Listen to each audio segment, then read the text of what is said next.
dikabarin sama orang yang nolong, kita langsung ke rumah sakit BANDAR. Polisi yang nelfon tadi ya katanya. Bukan. Saya nggak tahu, yang nelfon perempuan yang nolong anak saya, yang gendong. Yang gendong Bu ya. Jadi kalau kesalahan Bapak ini seperti apa sih Bu sosoknya Bu? Mungkin kalau mau lebih fair ya, lebih adil, tanya gimana suami saya, ya tanya sama yang kenal Keluarga aja. ya. Oh, di mata. Kalau saya sebagai istrinya pasti bilang suami saya baik, soleh.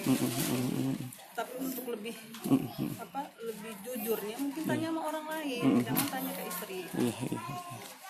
Ya mudah-mudahan bisa diterima di sisi Allah ya Bu. Ya. Saya mewakili Tribun Lampung. Saya Bayu Bu. Iya. Tadi kan ambil di TKP juga tadi kan. Oh iya. Jam 7 pagi katanya kejadiannya Iya, ya.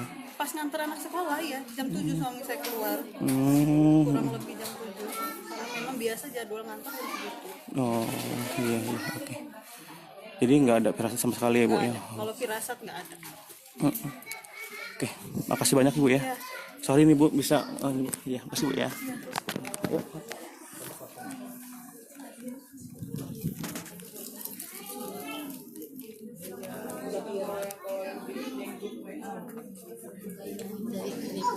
Iya. Berita ya nanti. Iya nyari berita Bu kerjaannya Bu. Jadi kan pagi kan ke sana. TKP. Iya TKP.